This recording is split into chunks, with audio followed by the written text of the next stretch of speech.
دے،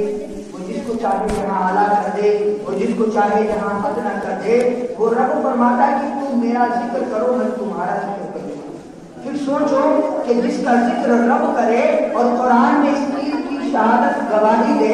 کہ رب نے فرمایا کہ ہاں تم میرا ذکر کرو تو میں تمہارا ذکر کروں گا، تو پھر اس شخص کا مرتبہ مقام کتنا اعلیٰ ہوگا نا۔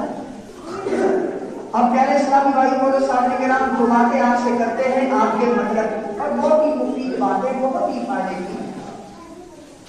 ہمارے استاد زمن حضرت علامہ مولانا لیاقت صاحب مدد نورانی کا ایک قول یاد آیا کہ وہ کہا کرتے تھے با ادب با نصیب بے ادب بدل، لیکن وہ ہم لوگوں سے طالب علم کا دور تھا تو وہ یہ نہیں کہتے تھے، وہ کہتے تھے با ادب با نصیب اور بے ادب بدتمی۔ سمجھ رہے ہیں؟ پیارے اسلامی بھائیوں سوچے ذرا، ایک چھوٹی سی بات ہے، چھوٹی سی بات کہ ہم اور آپ کسی کے گھر میں دعوت میں جاتے ہیں، کہا جاتے ہیں دعوت میں، چھوٹی سی دعوت کسی نے کہہ دیا، یہ سپوز ہم نے کہہ دیا کہ بڑا ہمارے گھر پہ دعوت سے آوانا ہے، تو ہم بھی جانے سے پہلے کریں گے یار کوئی دعوت تو نہیں، تو جانے میں کوئی دعوت تو نہیں، خوشبو کی ڈال کر بڑھیا کپڑا ہوگا بالوں میں کہنے والے بال بھی دیکھ بھی جائیں گے، نہ کوئی دیکھے گیا تو پیسہ آدمی کو کہتے نہیں کہتے، بتائیے غلط تو نہیں کرا۔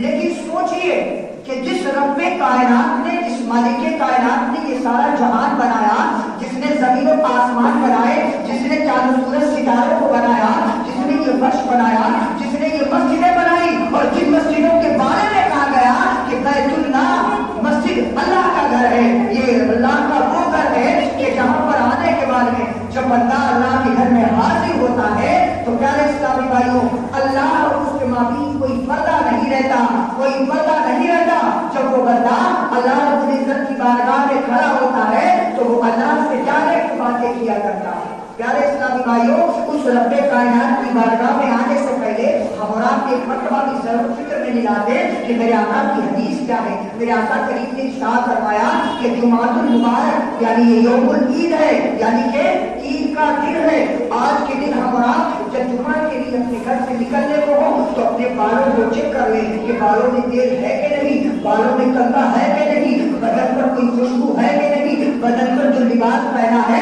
وہ لباس صاف ستھرا ہے کہ نہیں، وہ لباس اسلامی لباس ہے کہ نہیں۔ اس مالک کائنات کی بارگاہ میں حاضری دینے کے لیے جا رہے ہیں۔ ذرا سوچے کہ آج اگر کوئی دنیاوی شخص ہمارے بیچ آ جائے تو ہم وہاں جانے سے پہلے بھی اپنے لباس کو چیک کرتے ہیں کہ کہیں ایسا نہ ہو، ارے لباس تو بہت بڑی بات ہے، ہم اپنی چپلوں کو بھی چیک کرتے ہیں کہ پرانی چپل کو پہن کر اس کے سامنے نہیں جا رہے کہ ہماری چپلوں کو دیکھے کہ یار کیسا آدمی پرانی چپل پہن کر چلایا، بڑا جو ہے بڑا بے غیرت آدمی ہے، بڑا غریب آدمی ہے، اس کی ہم کیا بات سنیں۔ لیکن یقین مانیے یہ وہ رب کریم کی بارگاہ ہے، یہ وہ رب کریم کی بارگاہ ہے جہاں آنے کے بعد میں شاعر اسلام کہتے ہیں کہ ایک ہی صف میں کھڑے ہو گئے محمود و ایاز، اور نہ کوئی بندہ رہا اور نہ کوئی بندہ۔ تو پیارے اسلامی بھائیوں